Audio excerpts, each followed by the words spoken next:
Pertama-tama, marilah kita panjatkan puji syukur kehadiran Allah Subhanahu wa Ta'ala yang mana telah melimpahkan rahmat dan karunia-Nya kepada kita semua sehingga kita dapat berkumpul di ruang kantor pada siang hari ini. Dalam rangka yaitu penyebaran dan pemahaman terhadap budaya positif di sekolah. Yang terhormat yaitu Ibu Kepala Sekolah yang menyempatkan waktunya untuk hadir pada siang hari ini. Selanjutnya kepada Bapak atau Ibu Majelis Guru yang telah meluangkan waktunya untuk hadir pada saat sekarang ini. Sebelum kita mulai acara pada saat sekarang ini, alangkah baiknya kita mengucapkan basmalah. Baiklah, saya tidak akan memperpanjang kata mukadimah. Selanjutnya yaitu kata sambutan dari Ibu Kepala Sekolah. Kepada Ibu dipersilahkan waktu dan tempat dengan segala hormat. Assalamualaikum warahmatullahi wabarakatuh.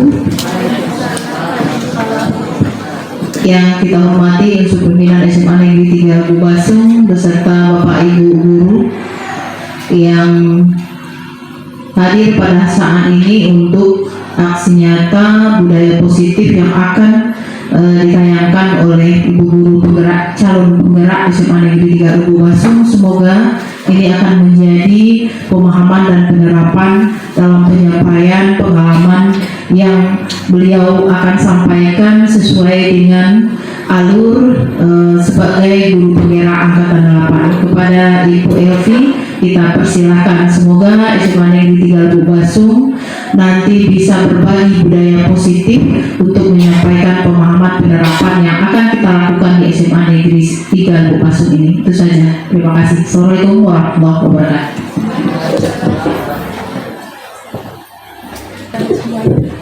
Assalamualaikum warahmatullahi wabarakatuh. Alhamdulillah rabbil alamin wassalatu wassalamu ala asrofil anbiya'i wal mursalin wa ala alihi wa sahbihi rasulillahi ajmain. Puji syukur marilah kita panjatkan kehadiran Allah Subhanahu wa Ta'ala yang telah melimpahkan rahmat dan karunia-Nya kepada kita sehingga kita dapat berkumpul pada kegiatan aksi nyata merusak dari tempat salah satu proses pembelajaran guru penggerak angkatan 8 tahun 2023. Salawat dan salam juga tidak lupa kita kepada Nabi besar Muhammad Sallallahu Alaihi Wasallam yang telah membawa kita dari alam jahiliyah kepada alam yang terang benderang sebagaimana yang kita rasakan pada saat sekarang ini. Sebelumnya, kepada Ibu Kepala Sekolah, terima kasih atas kehadiran dan kesempatannya untuk datang dan melihat kegiatan yang saya akan lakukan pada siang hari ini. Dan begitu pun juga terima kasih banyak kepada Bapak Ibu Guru, rekan guru sekalian yang telah datang dan hadir meluangkan waktu untuk saya melakukan aksi nyata pada modul 1.4 tentang budaya positif. Mudah-mudahan kegiatan kita pada siang hari ini dapat sebagai pembelajaran baru bagi kita bersama, dan selama 1 jam ke depan kita akan sama-sama berdiskusi dan menyampaikan dan memahami tentang budaya positif. Di sini saya bukan mengajari ataupun menggurui Bapak dan Ibu sekalian, namun di sini saya berdiri ingin berbagi apa saja yang sudah saya pahami dan saya pelajari pada kegiatan program calon guru penggerak angkatan 8 yang sudah saya lalui selama 1 bulan ini. Semoga apa yang nanti kita sama-sama diskusikan dan kita sama-sama bahas dapat memberikan efek positif dan dampak positif bagi sekolah kita bersama. Sebagaimana yang sudah disampaikan Ibu Kepala Sekolah kita tadi, tentu tujuan kita semua hanya untuk sekolah. Semoga sekolah kita lebih maju dan lebih bagus daripada sebelumnya. Baiklah Bapak dan Ibu, pada kesempatan kali ini kegiatan yang akan saya lakukan yaitu menyampaikan pemahaman dan penerapan pengalaman budaya positif. Nah, langsung saja ya Bapak dan Ibu.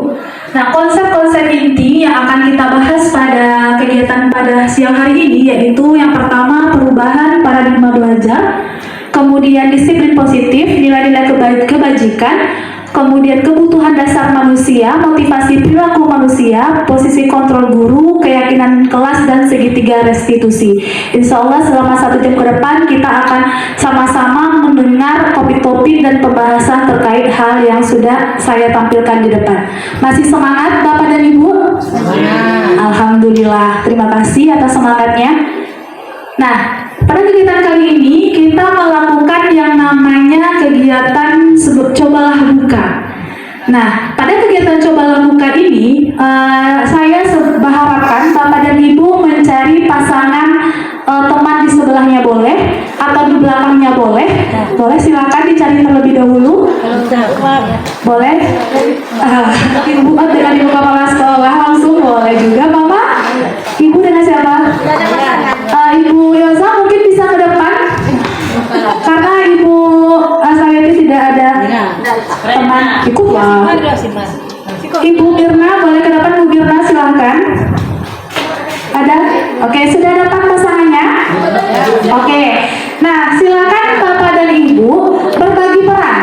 Yang satu berperan sebagai penggenggam, ya, yang menggenggam sesuatu yang sangat berharga di diri Bapak dan Ibu. Oh ya, bagus Ibu. Nah, yang satu lagi bertugas untuk membuka kepalan tangan temannya. Ya, jadi yang satu berperan sebagai pemegang genggaman tangan yang sangat berharga dalam diri. Kemudian yang satu bertugas membukanya. Bisa dipahami Bapak dan Ibu? Belum dimulai Bapak dan Ibu, jangan terlalu semangat, tenang. Belum dimulai. Oke, nanti kita akan hitung 1, 2, 3. Selama 30 detik itu kita akan laksanakan kegiatannya. Yang satunya berusaha apapun boleh, dan mengintimidasi, berbujuk atau merayu, ya, apapun boleh.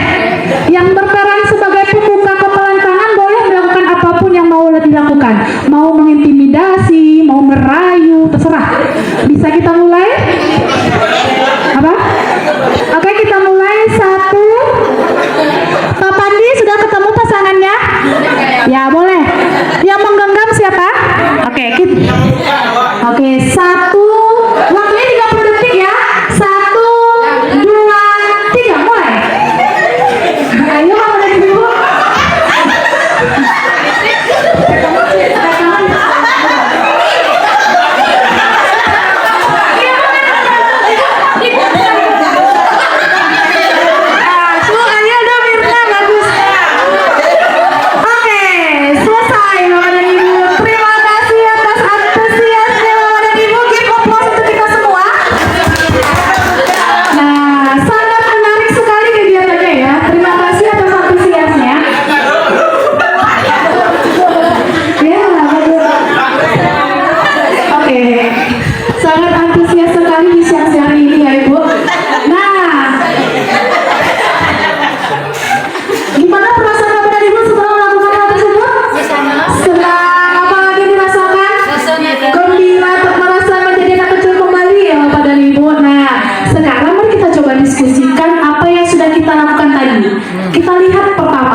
Oke, berarti jika tidak ada, kita lanjut kepada pertanyaan yang kedua.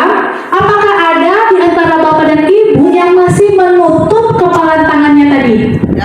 Ada, oke. Sekarang saya mau minta, kenapa alasan Ibu masih tetap bersikeras menggenggam tangan Ibu tadi? Ada yang mau memberikan sarannya atau memberikan alasannya?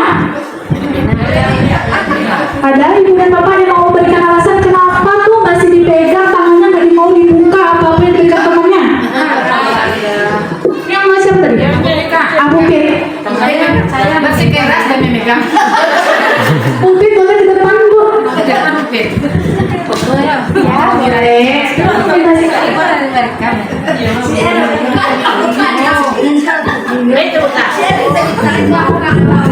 Ya, terima kasih atas waktu yang diberikan. Kenapa saya tidak membuka kepalan tangan? Karena saya berusaha mempertahankan apa yang saya pegang sangat berharga. bagi diri saya. Ya, terima kasih. Oke, alasannya sangat luar biasa ya Ibu. Terima kasih atas alasan yang diberikannya bahwa Ibu ini tidak mau membuka kepalan tangannya karena merasa yang di dalam tangan itu sangat berharga. Berarti Ibu ini memegang sesuatu yang sangat berharga. Nah, sekarang kita tanyakan kepada yang mencoba membuka, kenapa tidak, apa saja langkah-langkah yang Ibu lakukan ketika mencoba membuka kepalan tangan temannya tadi? Siapa yang mau memberikan tanggapannya? Oke, Ibu Ot, silakan Ibu Ot. Boleh, kalau ke depan sangat bagus. Boleh.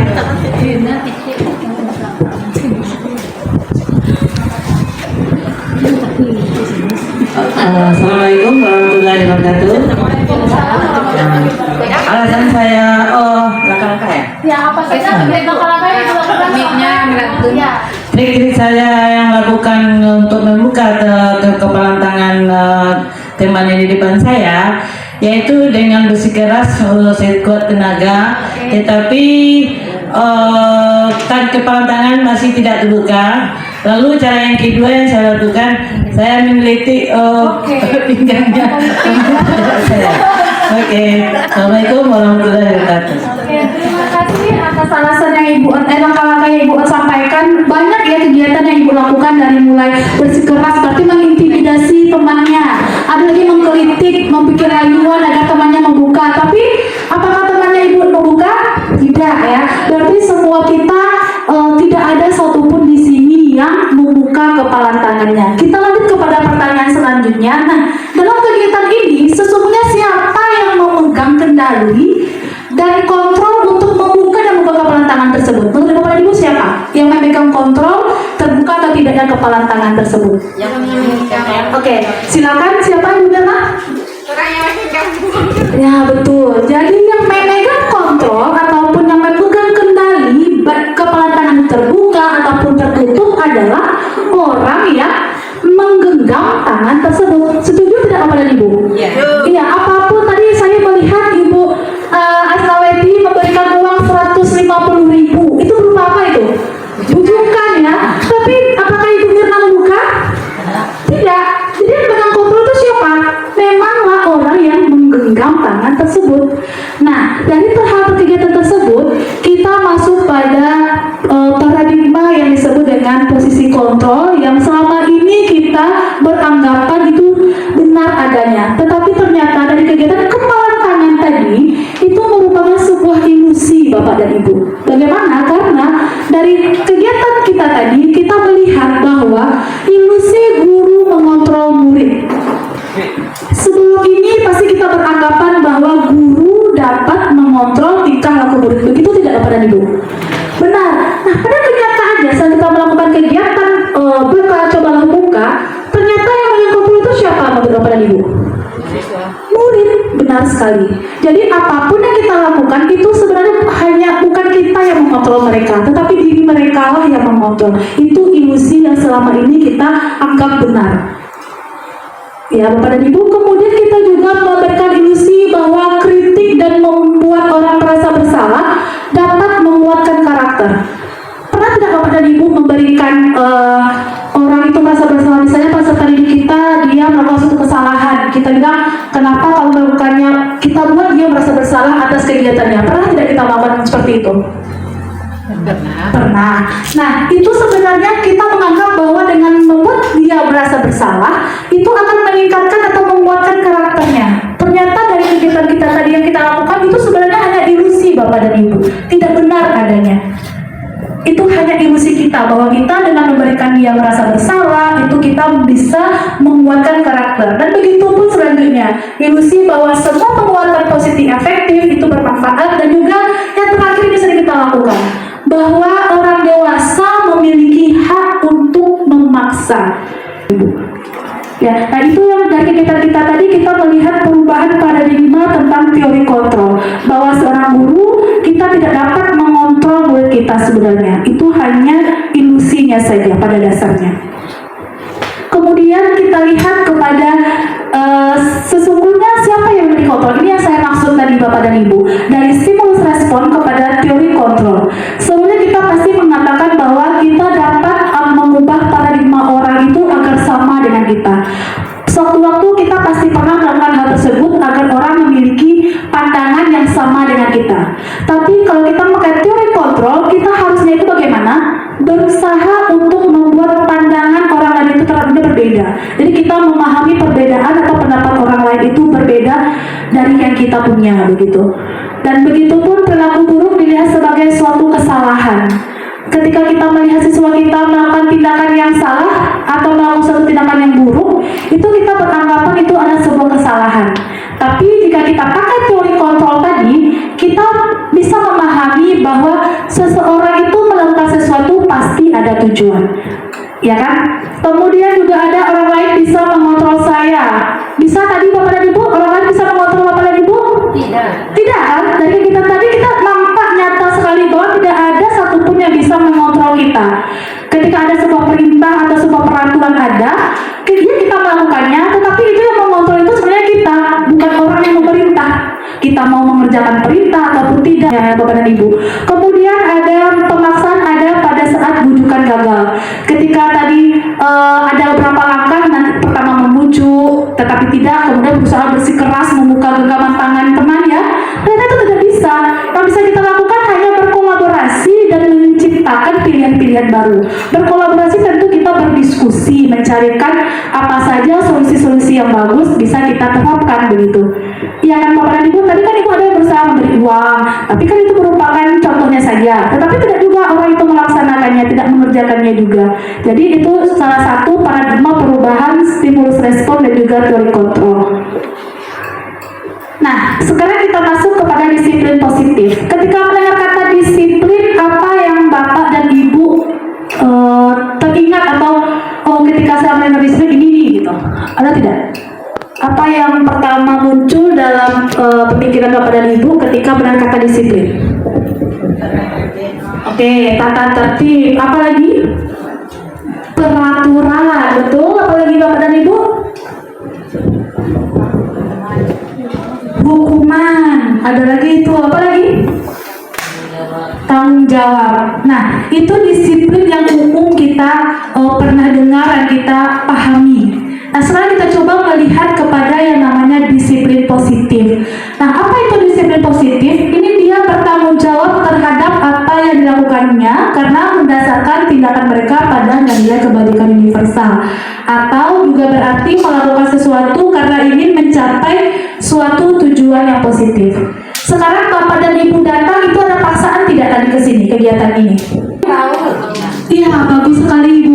Ingin tahu. Nah, ini merupakan tanggung jawab dalam diri Ibu yang menyatakan suatu tujuan yang mulia. Apa tujuan yang mulia? Ingin tahu, ingin mendapatkan pengetahuan baru. Nah, itu disiplin positif itu berhubungan dengan yang namanya motivasi diri dari dalam, ingin mendapatkan pengetahuan baru. Jadi disiplin positif ini kita harapkan peserta didik kita itu melakukan suatu kegiatan itu munculnya dari motivasi intrinsik dari mereka sendiri. Nah, begitu ya Bapak dan Ibu. Nah, nilai-nilai kebajikan universal itu seperti saya sampaikan itu sama dengan yang namanya profil pelajar Pancasila. Ada berapa profil pelajar Pancasila kita Bapak dan Ibu? 6 ya. Jadi jika kita mendengar kata kebajikan universal itu artinya sama dengan nilai-nilai yang ada pada profil pelajar Pancasila.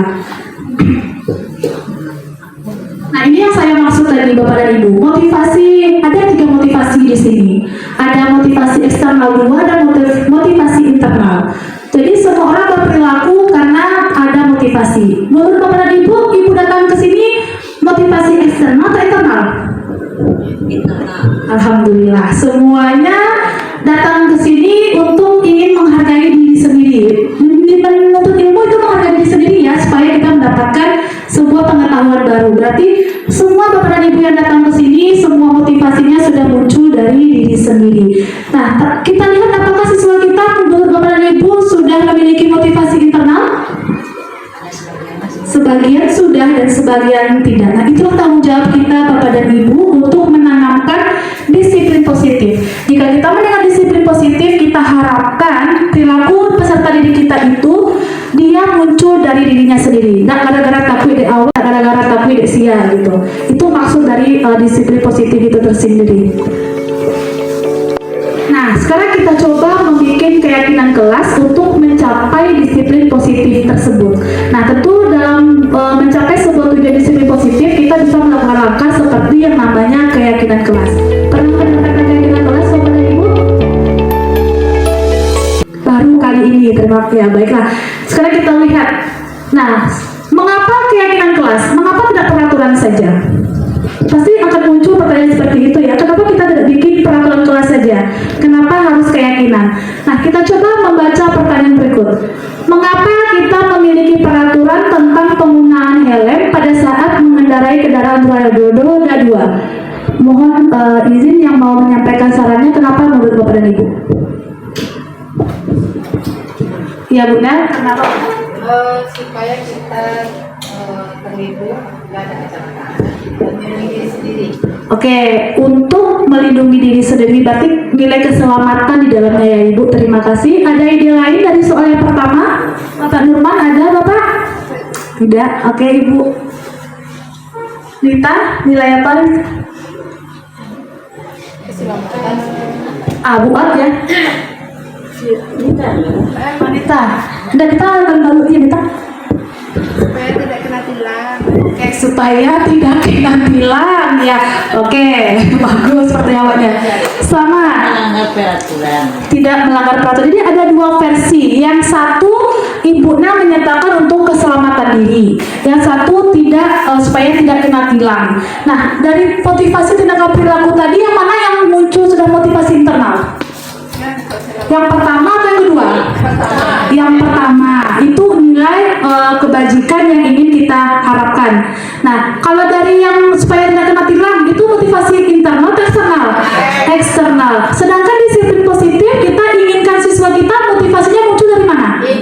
Internal. Berarti kita juga sebagai seorang guru juga perlu memperbaiki diri kita meyakini apa itu disiplin positif. Jadi kita mengikuti peraturan muncul kalau dalam diri kita, bukan dari luar gara-gara orang luar begitu. Paham di mana Ibu? Nah, itu makanya tidak peraturan. Karena kalau peraturan itu akan muncul motivasi eksternal. Kan peraturan. Tapi kalau kita ubah menjadi keyakinan, kita meyakini bahwa dengan memakai helm itu akan memberikan keselamatan. Itu nilainya. Itu mengapa tidak kita sebut peraturan, tetapi nilai keyakinan. Ada yang sampai di sini yang bingung, Bapak dan Ibu? Sudah jelas? Oke. Nah, sama dengan hal kedua, mengapa kita memiliki peraturan tentang penggunaan masker ketika waktu COVID-19 kemarin? Kenapa? Oke, menghindar dari kesehatan atau virus. Nah, menurut Bapak dan Ibu itu sudah masuk motivasi eksternal atau internal? Bisa tercapai disiplin positif kalau begitu? Bisa. Nah, kalau motivasi internal itu sudah masuk kepada nilai-nilai disiplin positif. Nah, itu yang kita harapkan nantinya. Kita harapkan peserta didik kita mampu mengikuti peraturan yang ada, tetapi dia paham dengan nilai yang ada di dalamnya. Begitu. Nah, makanya kita namakan keyakinan kelas, bukan peraturan kelas. Nah, pembentukan keyakinan kelas itu ada beberapa. Nah, keyakinan kelas itu berupa pernyataan-pernyataan universal. Kemudian keyakinan kelas hendaknya tidak terlalu banyak. Jadi keyakinan kelas itu nilainya universal, tapi mencakup banyak peraturan. Kemudian keyakinan kelas sebanyak sesuatu yang dapat diterapkan nantinya, dan kemudian bersedia meninjau kembali keyakinan kelas dari waktu ke waktu. Nah, sepertinya Bapak dan Ibu kalau mendengarkan saya berbicara saja agak capek ya. Nah, sekarang kita bekerja bersama. Nah, bagaimana caranya? Kita coba mempraktekkan bagaimana membuat keyakinan kelas kita nanti di kelas kita masing-masing. Nah, caranya di sini ada di depan ada namanya peraturan kelas dan juga keyakinan kelas. Nah, tadi kan kita sudah tahu bahwa dari peraturan akan muncul nilai-nilai universal yang ingin kita yakini dengan siswa kita, begitu. Nah, jadi kita mulai dari step pertama. Kita bikin dulu peraturan-peraturan kelas apa yang ingin Bapak dan Ibu terapkan dalam kelasnya nanti. Misalnya, tidak boleh menggunakan handphone saat jam pembelajaran. Itu peraturan itu. Boleh dituliskan di sini. Atau tidak boleh membuang sampah sembarangan. Nah, itu peraturan yang ingin Ibu terapkan di kelas Bapak dan Ibu. Bisa dipahami Bapak dan Ibu? Jadi di sini kita coba bikin peraturan kelas dulu ya. Oke.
kita coba melihat, berarti prosedur yang pertama kita harus berdiskusi dengan peserta didik kita. Seperti tadi kita bermain peran bahwa Bapak dan Ibu adalah peserta didiknya. Ini berperan saja ya Bapak dan Ibu bukan sebenarnya.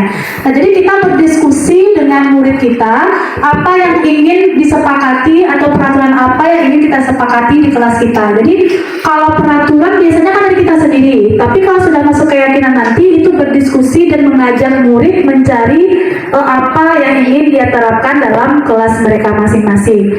Nah, kita lihat dari yang sudah Bapak dan Ibu buat.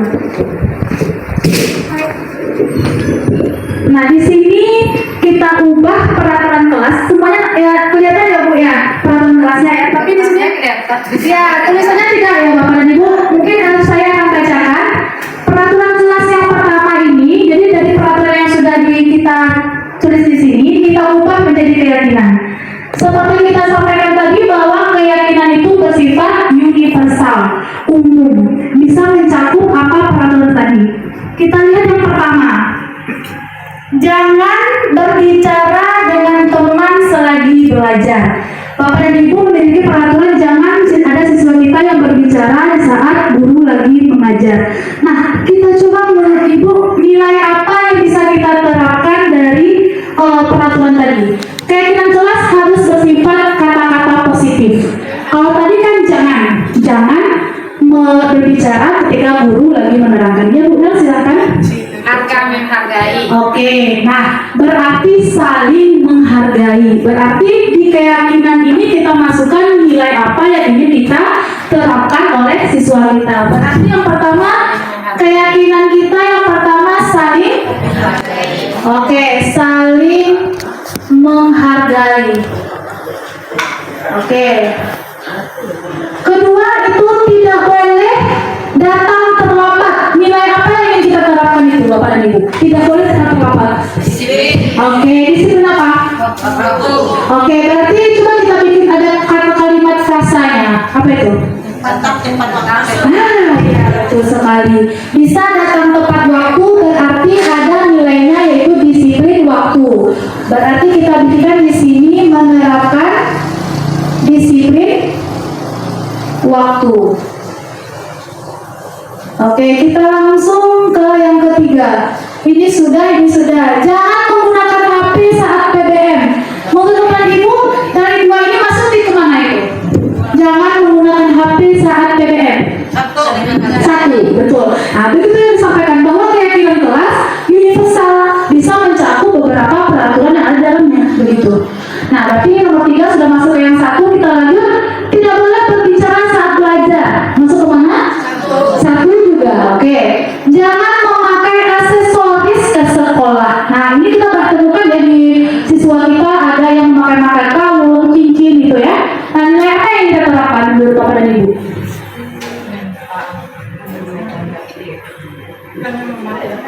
Jangan memakai aksesoris seperti kalung, gelang, ataupun cincin. Apa nilai yang ingin kita yakini untuk kelas kita tersebut? Berpakaian sesuai aturan. Oke, berarti disiplin dalam berpakaian. Nah, betul sekali Bapak dan Ibu. Disiplin dalam bisa terlihat tulisan dari ke belakang Bapak dan Ibu dalam. Makasih. Ibunya jelas juga.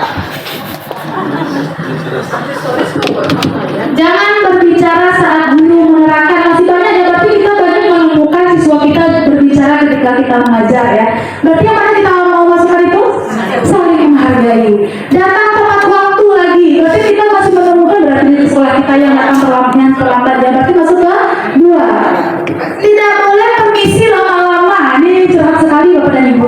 Ada siswanya yang misi tapi lama-lama ya. Nah, nilai apa yang kita terapkan itu? Disiplin waktu. Masih masuk ke sini ya? Kemudian tidak boleh mencontek saat ujian. Nah, nilai apa kita mau sampaikan di situ? Tanggung jawab, jujur, apa lagi? Kalau mengerjakan sendiri berarti dia mandiri tidak? Nah, mandiri ya, atau dari boleh. Berarti nilainya tanggung jawab, jujur dan mandiri ya. Jujur dan mandiri. Kemudian tidak boleh menulis apa nih? Ini tulisan dokter seperti ini. Tidak boleh yang baru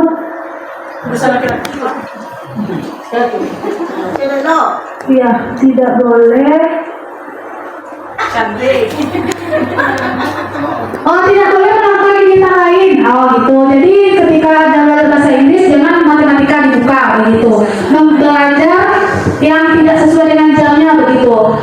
Yang mana berarti masuk ke saling menghargai. Sudah. Tidak boleh memakai baju olahraga di dalam kelas. Ada ketemukan siswa kita memakai olahraga dalam kelas? Sering. Ada beberapa.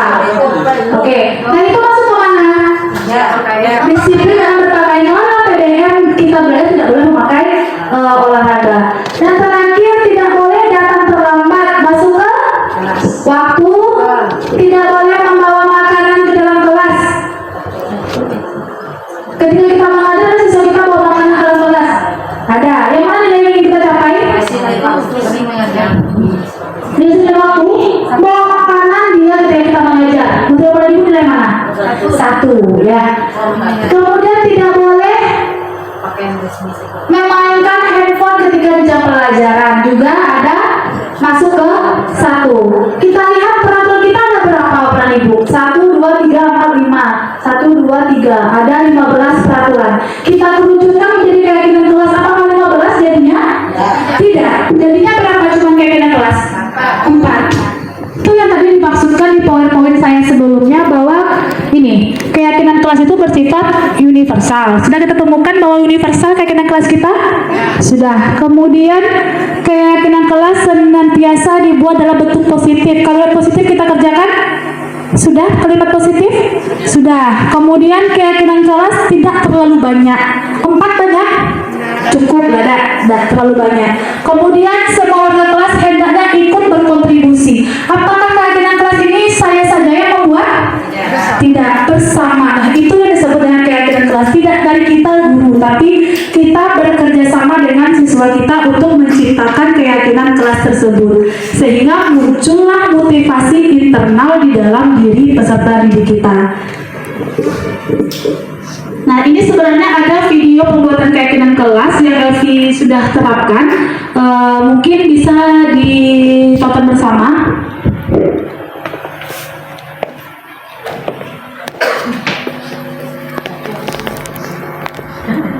Nonton aja Bapak dan Ibu. Ini contoh yang sudah dibikin.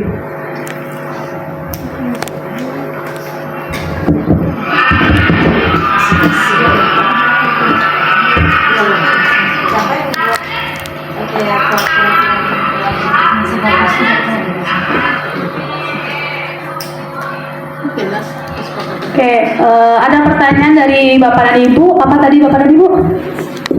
Siapa yang membimbing membuat peraturan kelas dan keyakinan kelas? Nah, sangat bagus pertanyaannya Ibu.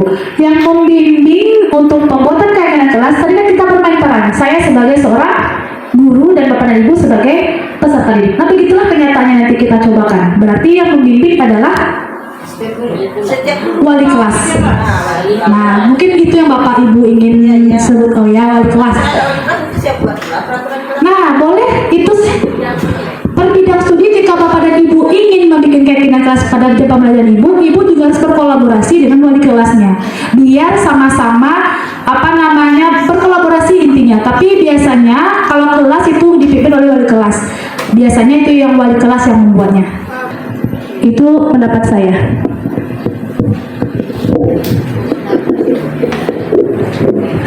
Terima kasih kepada Ibu Elvi, sangat menarik sekali. Saya berharap di sekolah ini juga ada keyakinan sekolah. Keyakinan sekolah itu adalah peraturan-peraturan yang akan kita lakukan di sekolah sesuai dengan yang sudah kita diskusikan. Karena keyakinan sekolah inilah yang akan kita capai tujuan positif atau mulianya di sekolah ini dengan bersama-sama. Karena dengan adanya peraturan kelas, wali kelas akan saling berkolaborasi dengan siswanya, begitu juga dengan peraturan dari sekolah. Jadi kita tidak melihat lagi peraturan sekolah, tetapi kita melihat keyakinan sekolah yang kita lahirkan dengan seluruh warga sekolah, mau diapakan tujuan positif dan mulia untuk sekolah kita SMA Negeri 3 Lubuk Basung. Jadi saya berharap keyakinan kelas ada, keyakinan sekolah ada, keyakinan guru bidang studi juga akan ada, karena di sini sangat bagus sekali dari yang kita lakukan pada hari ini. Mudah-mudahan Bapak Ibu juga setuju akan hal ini, bahwa semua keyakinan sekolah nanti akan terlahir dari peraturan-peraturan secara internal, dan tidak ada lagi jangan terlambat, jangan tidak masuk kelas, jangan yang hal-hal yang lain. Nah, itu saja Bu Evi, mudah-mudahan juga ada nanti keyakinannya. Nah, terima kasih. Sebenarnya sangat luar biasa tanggapan dan saran yang diberikan oleh Ibu Kepala Sekolah. Terima kasih. Nah, dari yang keyakinan kelas memang itu tahap awal. Nanti kita akan mulai, tentu kita tahap awal dari kelas terlebih dahulu, baru yang disampaikan oleh Ibu Kepala, baru kita akan munculkan disiplin positif itu ke sekolah kita, sehingga muncul tidak peraturan-peraturan saja, tapi sudah ada keyakinan sekolah. Semoga setelah kegiatan ini nanti kita adakan waktunya nanti, karena untuk membuat keyakinan sekolah itu tidak bisa satu orang saja. Jadi kita harus menghadirkan seluruh warga sekolah, begitu ya Ibu. Terima kasih banyak atas sarannya Bapak dan Ibu. Nah, kita lanjutkan ya Bapak dan Ibu. Videonya masih mau ditonton? Oh, mau. Oke. Ya, sebenarnya kok videonya sama dengan kayak yang kita bikin tadi. Mau dosa ya Bu ya? Mau lihat. Oh, mau lihat Mama.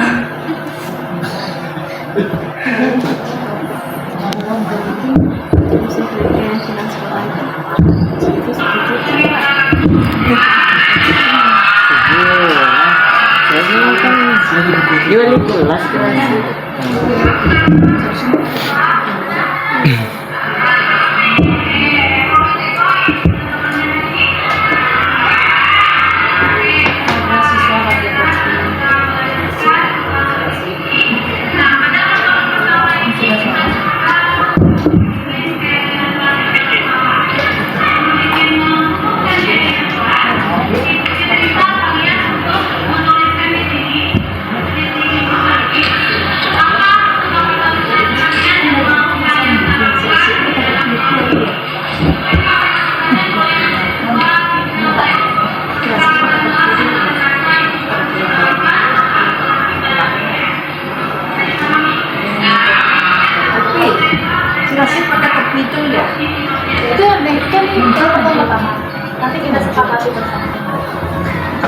nyokap mang gue lah. Nyokap mengusulkan baru kan. Ada temanya mang gue.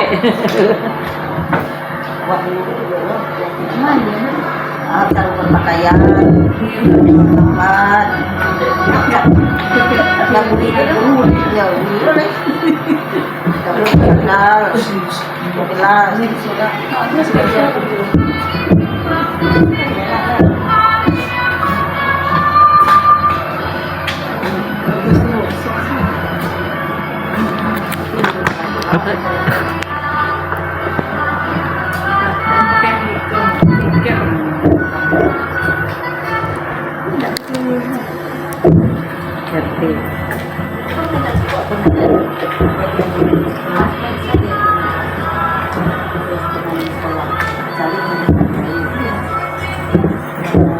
Inilah contohnya Bapak dan Ibu. Jadi hasil dari keyakinan kelas itu nantinya akan ditempel di dalam keyakinan di kelas kita masing-masing, dan ingat ditandatangani oleh seluruh peserta didik kita bahwa memang mereka yang muncul keyakinan itu dari mereka. Jadi kita bubuhi tanda tangan. Jadi keyakinan kelas kita yang sudah buat ini boleh Bapak dan Ibu tanda tangani. Silakan ditandatangani Bapak dan Ibu, atau nanti saja.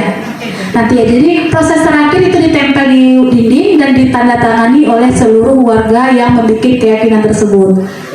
Itu tuh kolaborasi, Bu. Itu yang kolaborasi. Oh ya, tadi ada yang bertanya kenapa ada menyempil sih, ada tambahan guru lain. Nah, itu kita lakukan kolaborasi dengan rekan guru untuk membuat kegiatan kelas. Makanya yang disampaikan tadi ada muncul pertanyaan apakah wali kelas saja boleh berkolaborasi dengan guru mata pelajaran yang merasa perlu untuk melakukannya. Seperti yang sudah disampaikan tadi. Boleh. Itu tuh kolaborasi, Bu. Itu yang kolaborasi. Oh ya, tadi ada yang bertanya kenapa ada menyempil sih, ada tambahan guru lain. Nah, itu kita lakukan kolaborasi dengan rekan guru untuk membuat kegiatan kelas. Makanya yang disampaikan tadi ada muncul pertanyaan apakah wali kelas saja boleh berkolaborasi dengan guru mata pelajaran yang merasa perlu untuk melakukannya. Seperti yang sudah disampaikan tadi. Boleh.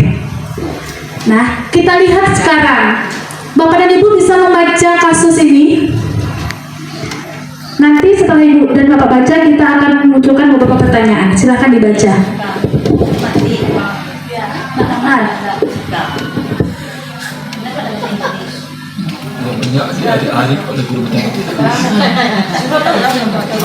Oke, Pak Depi, mungkin silakan dimohonkan izin ke depan. Silakan bacakan untuk teman-temannya. Mungkin ada yang tidak dapat membaca.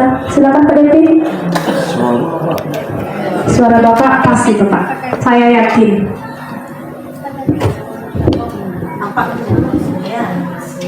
Kenapa nggak buat meliti aja? Buat meliti baik, mana ada gitu. Silakan kita dengarkan bersama apa tipsnya.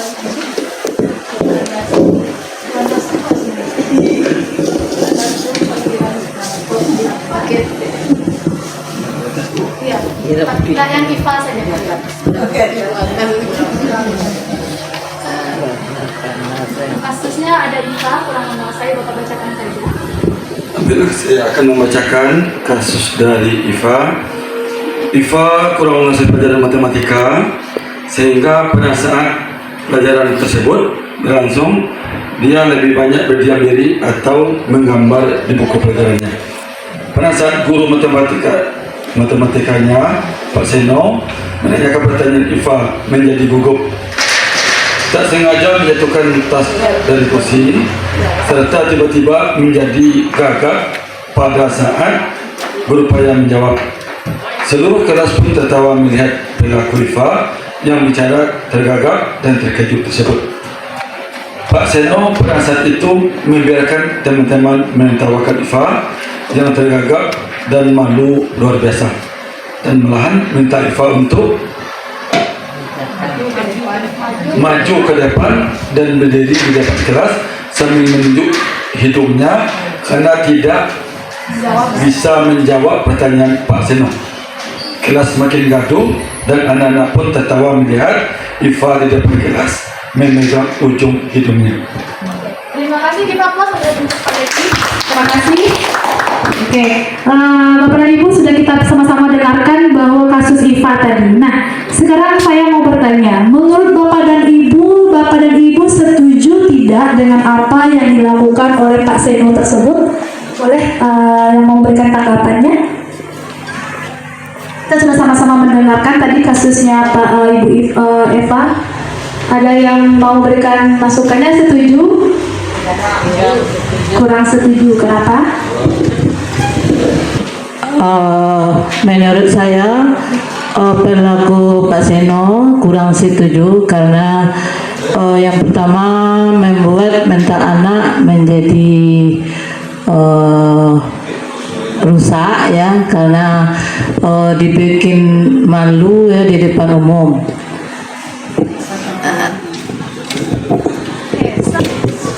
Oke, terima kasih atas tanggapannya Ibu Ot. Ibu Ot di sini tidak setuju dengan apa yang dilakukan Pak Seno karena menurut Ibu Ot itu akan merusak mental dari peserta didik tersebut. Semuanya setuju? Setuju. Nah, menurut Bapak dan Ibu yang dilakukan Pak Seno itu hukuman kah atau penghargaan? Hukuman. Menurut Bapak dan Ibu apa yang butuh hukuman? Ini kan Bapak dan Ibu mengatakan bahwa ini hukuman. Jadi hukuman itu apa? Sanksi. Apa lagi dari kasus ini? Searah atau dua arah ini? Hukuman ini muncul dari satu orang saja atau habis diskusi searah? Oke. Apa lagi? Bersifat bagus tidak? Tidak bagus, karena memberikan efek yang tidak bagus bagi peserta didik kita. Nah, tadi ini yang disampaikan dari kasus tadi itu kan bersifat tidak terencana. Apakah dari rumah Pak Seno ini sudah merencanakan? Oh, nanti saya si Iva itu saya kasih lah hukuman. Enggak kan? Mendadak ya, biasanya hukuman itu bersifat tiba-tiba. Oke, dan itu murid tidak dilibatkan dalam pembuatan hukuman tersebut. Seperti kasus Pak Seno tadi kan murid tidak dilibatkan. Apakah berhubungan tidak yang dilakukan hukuman itu dengan apa yang dia lakukan? Dia tidak melihat tapi dihukum berdiri di depan kelas dengan telinga. Apa hubungannya menurut Ibu? Berhubungan tidak dengan apa yang dia lakukan? Tidak. Hukuman itu sebenarnya tidak ada korelasinya dengan apa tindakan yang dilakukan oleh peserta didik kita. Nah, jadi menurut Ibu perlu kita melakukan hukuman kepada murid kita? Perlu kita memberikan hukuman lagi? Nah, ini ingin kita coba merubah paradigma kita. Kadang-kadang mungkin kita sebagai guru kesal ya, mungkin ada. Nah, itu kita gunanya saling berbagi. Mudah-mudahan kita dapat merubah jika ada yang kita pernah memberikan hukuman kepada murid kita. Nah, kemudian penghargaan. Nah, kalau menurut Ibu penghargaan itu pasti berdampak positif mungkin ya untuk peserta didik kita. Tapi ada salah satu peneliti yang disebut Alfikon, dia mengemukakan baik penghargaan maupun hukuman. Nah, baik itu penghargaan maupun hukuman adalah cara-cara mengontrol perilaku seseorang yang menghancurkan potensi untuk pembelajaran yang sesungguhnya. Maksudnya apa? Sebenarnya secara nyata, secara yang kita rasakan bahwa penghargaan itu akan berdampak baik untuk peserta didik kita. Namun si Alfikon ini dia sudah mencoba meneliti, ternyata penghargaan itu sama saja dengan hukuman. Kenapa dia berbicara seperti ini? Nah, inilah hasil-hasil yang dia temukan bahwa penghargaan jangka pendek dan jangka panjang. Maksudnya apa? Jika murid kita kasih penghargaan, pada jangka pendek itu akan bermanfaat. Dia akan antusias mengerjakan sesuatu yang kita suruh atau dia mau secara sukarela. Tapi lama-kelamaan jika kita tidak memberikan penghargaan, dia pun akan malas. Karena nado kada ibu wak ngulo ledo, nado daga ibu awak hadiah ada mawak kerajuan. Jadi makanya dia berpendapat bahwa memang hukuman dan penghargaan itu sama. Inilah hasil-hasil yang dia temukan bahwa penghargaan dan hukuman itu sama. Jadi kita coba mengubah paradigma kita sebelumnya yang mengatakan bahwa penghargaan itu juga bagus. Nah, memang sesuatu yang baru akan membutuhkan proses-proses yang panjang untuk mengubahnya. Nah, ini lagi hubungannya. Sebuah tindakan perilaku seseorang pasti ada yang mendasarinya, yaitu 5 kebutuhan dasar manusia. Ada 5. Yang pertama, kebutuhan bertahan hidup, kasih sayang dan rasa diterima, penguasaan, kebebasan dan kesenangan. Menurut Bapak dan Ibu dari kasus Pak Seno dan Iva tadi, menurut Bapak Ibu yang mana kebutuhan dasar manusia si Eva tadi yang tidak terpenuhi? Dua. Apa itu? Kasih sayang dan rasa diterima. Mungkin saja Eva tidak merasa diperhatikan oleh Pak Seno, atau Pak Seno hanya fokus kepada orang yang bisa, jadi dia berperilaku yang tidak baik kan, seperti apa tadi dia mencoret-coret dan tidak memperhatikan. Mungkin dia ada kebutuhan yang dia tidak terpenuhi dalam dirinya. Bisa saja tidak kebutuhan bertahan penguasaan juga bisa, dia merasa tidak dihargai, dia tidak memiliki kemampuan, jadi dia bertindak karena kebutuhannya tidak terpenuhi. Sama halnya jika kita sedang mengajar, kemudian ada peserta didik kita lagi makan, berarti kebutuhan dasar manusianya yang mana yang tidak terpenuhi? 1. Nah, menjadi seorang guru memang kita harus memahami 5 kebutuhan dasar manusia ini. Jadi jangan langsung saja kita menjudge murid kita ketika dia melakukan suatu tindakan, kita menjudge dia yang salah. Tapi kita harus memahami kebutuhan dasar manusia mana yang belum terpenuhi. Begitu Bapak dan Ibu. Nah, menjadi seorang guru memang kita harus memahami 5 kebutuhan dasar manusia ini. Jadi jangan langsung saja kita menjudge murid kita ketika dia melakukan suatu tindakan, kita menjudge dia yang salah, tapi kita harus memahami kebutuhan dasar manusia mana yang belum terpenuhi, begitu Bapak dan Ibu. Jadi ini adalah contoh-contoh kebutuhan dasar yang terpenuhi itu. Nah, ini ada 5 posisi kontrol. Ini sudah masuk kepada materi terakhir di kelas kita, di kegiatan kita pada hari ini. Jadi sebagai seorang guru sebenarnya ada 5 macam posisi kontrol. Yang pertama itu penghukum, pembuat merasa bersalah, teman, pemantau, dan manajer. Kita lihat videonya, nanti kita coba refleksikan kepada diri kita. Kita sudah masuk ke posisi kontrol yang mana? Apakah kita sudah masuk ke manajer, pemantau, atau teman? Ya Bapak dan Ibu, kita tonton video dan kita coba merefleksikan video tersebut kepada diri kita. Bisa Bapak dan Ibu? Oke, kita lihat ya bersama.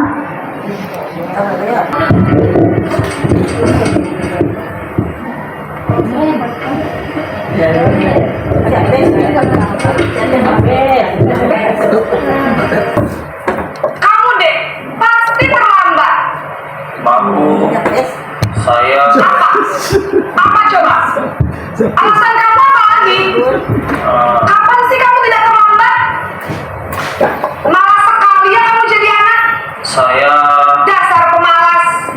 Gak kapok-kapok sih kamu. Sudah berapa kali terlambat? Sana, kamu keliling lapangan basket 2 kali. kenapa saya harus ke lapangan basket, Bu? Kenapa? Kamu layak ibu. Berani-beraninya jawab. Sudah terlambat, masih berani jawab pula. Sekarang, keliling lapangan basket 5 kali sekalian. Biar kapok. Cepat. Pergi sana ke lapangan basket.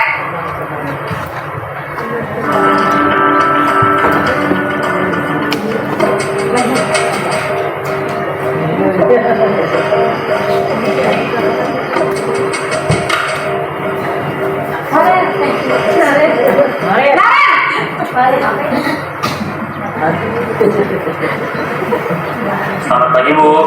Naren, kamu kenapa terlambat lagi, nak? Ya Tuhan, Naren, kamu senang ya bikin ibu susah ya? Kalau kamu terlambat lagi, nanti ibu yang ditegur bapak kepala sekolah, nak. Disangka ibu tidak bisa membina kamu. Duh, gimana ini? Maaf, Bu. Duh, Gusti Naren, kamu suka ya kalau ibu ditegur bapak kepala sekolah? Terus, sekarang ibu harus tulis apa ini di buku absen? Ini kamu sudah sering terlambat loh. Ibu harus apa coba?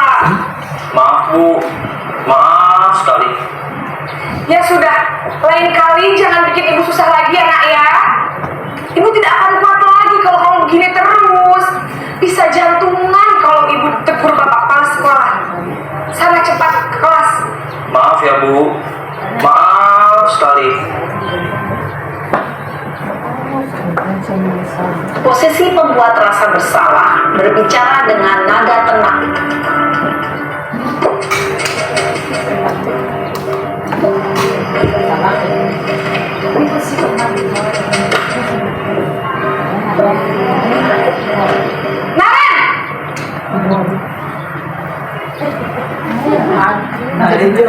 Selamat pagi, Bu. Wah, sudah jam berapa ini nak? Terlambat lagi ya sayang. Iya, Bu. Habis ibu saya lupa membangunkan saya, Bu.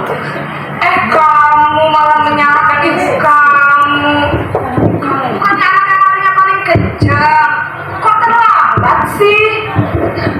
Iya, Bu. Saya memang terlambat bangun tadi. Jadi, biarpun saya lari kencang, tetap gak kekejar, Bu. Ya sudah sana. Nanti lain kali larinya lebih kencang lagi ya. Biar gak terlambat lagi. Bikin senang ibu. Demi ibu. Bisa kan? Bisa lah, Bu. Ya sudah sana masuk kelas. Ibu beresin urusan absen kamu. Kamu ini ada-ada saja.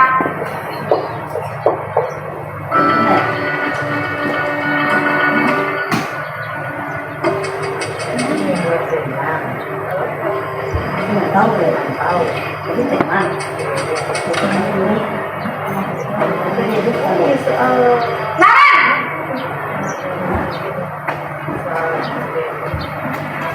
Selamat pagi, Bu. Naren, apa peraturan sekolah kita tentang jam berapa kita harus masuk sekolah, Nak? Kita harus di sekolah jam 7, Bu. Iya betul, sekarang sudah jam 7.20. Naren sudah tahu konsekuensinya jika terlambat hadir. Paham, Bu. Saya harus tinggal kelas pas jam istirahat selama 20 menit. Ya benar, konsekuensinya demikian. Jadi nanti jam 9.30 pas istirahat, kamu harus tinggal di kelas, kerjakan tugas tambahan untuk ketertinggalan kamu, ya? Baik, Bu.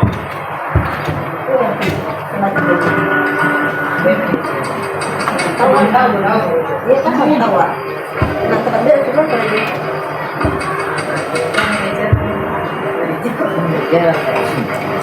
Naren! Kenapa bilang itu sama? Selamat pagi, Bu. Selamat pagi, Naren. Maaf, Bu. Saya terlambat. Iya, sekolah masuknya jam 7. Sekarang sudah jam 7.20. Jadi sekarang bagaimana ini, Naren? Maaf, Bu. Saya lupa setel alarm saya semalam. Baiklah, menurut kamu, keyakinan sekolah yang mana yang perlu kamu tingkatkan? Menghargai diri sendiri dan orang lain mungkin, ya, Bu. Setuju. Jadi, apakah Naren meyakini prinsip saling menghormati tersebut? Iya, Bu. Saya meyakininya. Apakah Naren bersedia memperbaiki masalah keterlambatan ini? Bersedia, Bu. Bagaimana kamu akan perbaiki masalah keterlambatan ini? Saya akan coba untuk tidak lupa menyetel alarm saya, Bu. Baik, kalau Naren lupa menyetel alarm di rumah, ada orang yang kira-kira bisa bantu mengingatkan tidak? Ada, Bu. Kakak saya, Kak Emma. Ada lagi selain Kak Emma? Selain Kak Emma, ada ibu saya. Baik, jadi yang mengingatkan Naren adalah Kak Emma dan ibu kamu, ya? Kira-kira akan mulai start alarm kapan nih, Naren? Setelah pulang sekolah, akan segera saya lakukan.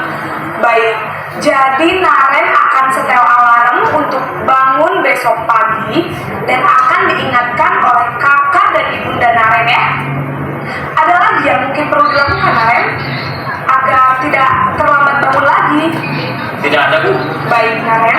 Terima kasih untuk kerjasama kamu. Sekarang kamu perlu kembali ke kelas untuk belajar. Baik, Bu. Terima kasih.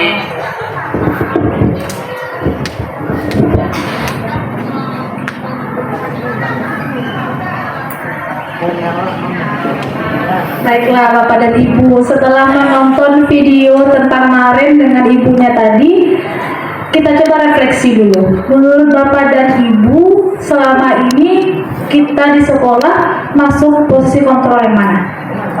Masih pemantau. Nah, manajer belum. Nah, yang seharusnya kita bisa terapkan nantinya ke depan, menurut Bapak dan Ibu yang mana? Manajer. Kenapa? Boleh kasih masukannya? Sudah sesuai dengan keyakinan kelasnya. Nah, benar sekali. Sudah sesuai dengan nantinya itu keyakinan kelas dan disiplin positif yang mulai muncul dari motivasi internal peserta didik kita.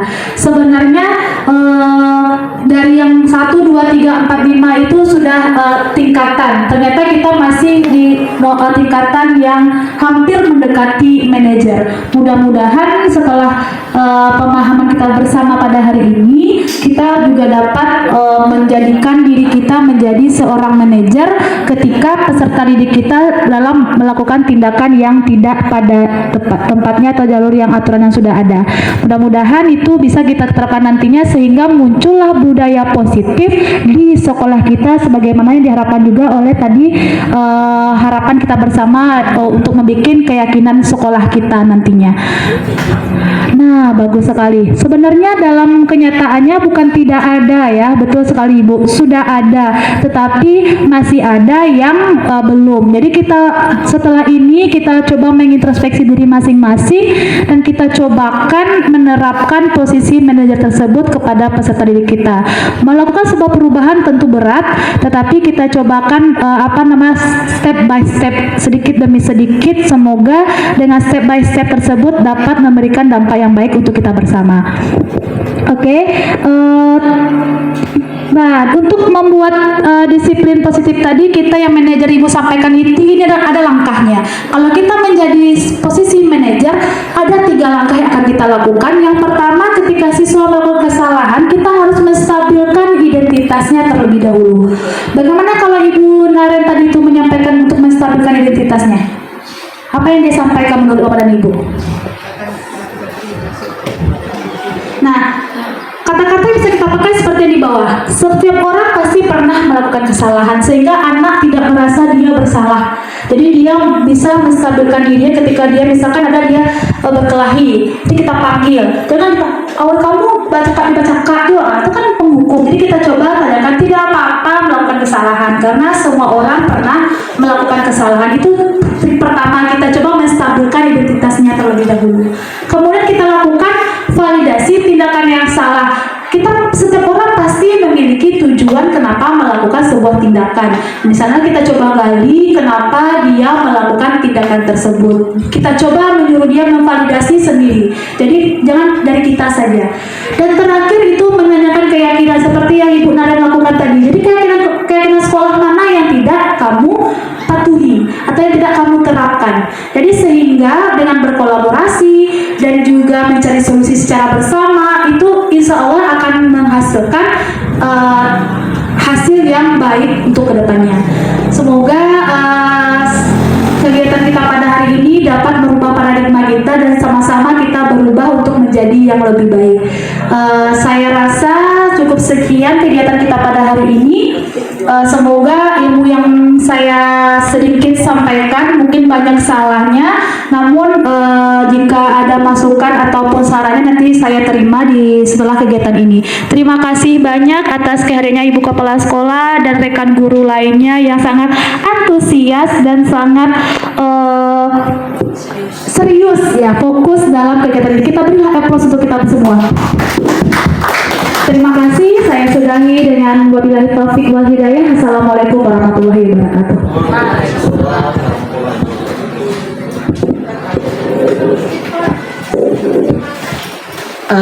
Terima kasih banyak kepada Ibu Elvi, juga terutama kepada Bapak Ibu yang hadir, wali kelas semuanya yang hadir pada saat ini untuk keyakinan sekolah, kelas atau peraturan kelas yang sudah berbagi secara positif untuk aksi nyata Bu Elvi. Mudah-mudahan ini bisa menjadi tolak ukur atau kita buat pula di masing-masing kelas kita dan kita berbagi untuk bagaimana bernilai positif dan bernilai mulia tujuan dari yang kita lakukan pada hari ini. Bapak Ibu yang saya hormati, dengan adanya keyakinan kelas, insya Allah keyakinan sekolah juga akan kita lakukan dengan seluruh warga sekolah. Dalam 2 hari ini mungkin insya Allah kita akan melaksanakan rapat juga Bapak Ibu untuk awal sekolah PBM dengan semua peraturan-peraturan nanti yang muncul dari kita semuanya, dan itu akan menjadi keyakinan sekolah kita. Dari keyakinan itulah nanti saya juga akan belajar untuk menjadi manajer yang sesuai dengan posisi yang dikatakan tadi. Begitu juga dengan kita bersama, dan kita sudah menonton dan banyak hal yang pembelajaran yang terutama buat saya untuk membuat keyakinan sekolah bersama-sama dengan Bapak Ibu Guru, dengan adanya penampilan dari Bu Elvi tadi dalam bentuk aksi nyata berbagi positif dalam dalam calon guru penggerak. Jadi di sini terima kasih banyak kepada Bapak Ibu, dan mudah-mudahan dengan adanya memang yang saya minta kepada Ibu Elvi pada pada saat Ibu berada sebagai calon guru penggerak di SMA Negeri 3 Lubuk Basung ini, saya berharap tidak hanya sekedar di atas kertas. Saya berharap semua yang Ibu lakukan itu memang betul-betul aksi nyata yang dilakukan di sekolah kita. Dan kami di sekolah bersama unsur pimpinan di sekolah siap untuk melakukan atau berkolaborasi dengan guru penggerak, dan Bapak Ibu yang ada di sini juga siap mensupport Ibu Elvi. Mudah-mudahan kita bersama di sini saling membangun, saling menghormati, juga saling hargai sesuai dengan yang sudah ditentukan tadi, bahwa dasar hukum, dasar kebutuhan kita sebagai manusia itu ada 5, terus ada posisi juga ada 5 tadi. Terima kasih Bu Elvi, mudah-mudahan ini menjadi amal ibadah bagi kita. Terima kasih kepada Bapak Ibu semua, dan aplaus buat Ibu Elvi, silakan tepuk tangan. Terima kasih. Assalamualaikum warahmatullahi wabarakatuh.